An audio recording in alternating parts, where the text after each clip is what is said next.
প্রথমবারের মতো আন্তঃমহাদেশীয় ব্যালিস্টিক ক্ষেপণাস্ত্র আইসিবিএম উন্মোচন করেছে তুরস্ক। ইস্তাম্বুলে আয়োজিত বিশেষ এক প্রতিরক্ষা ও মহাকাশ প্রদর্শনীতে প্রকাশ্যে আনা হয়েছে বহুল আলোচিত এই ক্ষেপণাস্ত্র।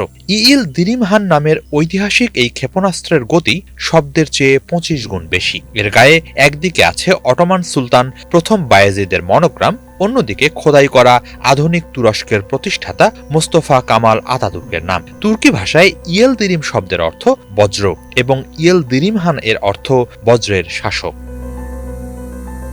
তুরস্কের প্রতিরক্ষা মন্ত্রী ইয়াসির গুলের জানিয়েছেন, ইয়েলদিরিমহান তুরস্কের প্রথম তরল জ্বালানি চালিত ক্ষেপণাস্ত্র।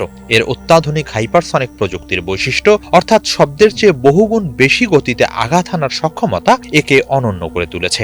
এটি তুরস্কের তৈরি সবচেয়ে দীর্ঘ পাল্লার ক্ষেপণাস্ত্র বলে জানিয়েছেন তিনি। আল জাজিরার প্রতিবেদনে বলা হয়েছে, ইয়েলদিরিমহানের সর্বোচ্চ পাল্লা প্রায় ৬,০০০ কিলোমিটার। এতে ৪টি রকেট ইঞ্জিন রয়েছে। তুরস্ক থেকে উৎক্ষেপণ করলে এই ক্ষেপণাস্ত্র ইউরোপ, আফ্রিকা ও এশিয়ার বিভিন্ন লক্ষ্যবস্তুতে আঘাত হানতে সক্ষম হবে। এর ওয়ারহেডে ৩,০০০ কেজি পর্যন্ত বিস্ফোরক বহনের সক্ষমতা রয়েছে।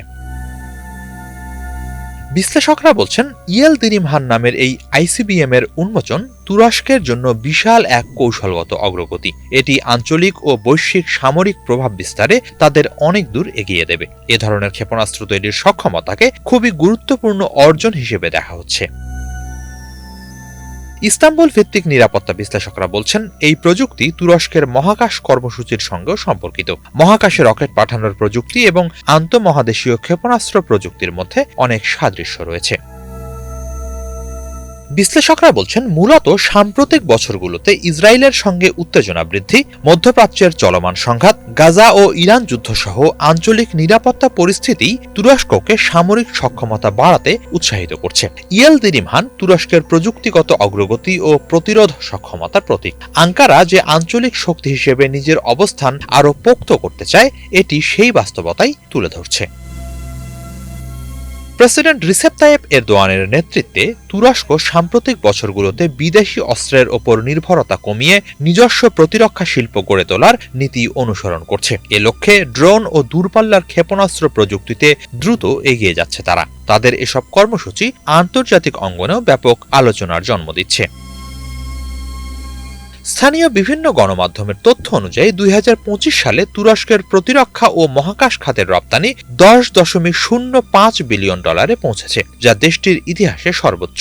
বর্তমানে ন্যাটোর দ্বিতীয় বৃহত্তম স্থায়ী সেনাবাহিনীর মালিকও তুরস্ক। দেশটি ক্রমশ বিশ্বের অন্যতম বড় অস্ত্র রপ্তানিকারক দেশ হিসেবে পরিচিতি পাচ্ছে। আন্তর্জাতিক বিভিন্ন চুক্তি অনুসারে দূরপাল্লার ব্যালিস্টিক ক্ষেপণাস্ত্র উৎপাদন ও রপ্তানির ওপর নানান বিধিনিষেধ আছে। তুরস্কও এসব চুক্তির কয়েকটিতে যুক্ত। এসব ক্ষেত্রে আন্তর্জাতিক বিধিনিষেধ এড়াতে অনেক সময় বিভিন্ন দেশ নিজেদের ক্ষেপণাস্ত্রের প্রকৃত পাল্লা প্রকাশ করে না বলেই মনে করেন অনেক বিশ্লেষক। ফলে তুরস্কের কাছে আরও দীর্ঘ পাল্লার আন্তঃমহাদেশীয় ক্ষেপণাস্ত্র থাকতে পারে, কিংবা এমনও হতে পারে যে ইয়েলদিরিমহানের পাল্লা যা বলা হচ্ছে তার চেয়েও বেশি। হিজল জুবায়ের, বাংলা ভিশন।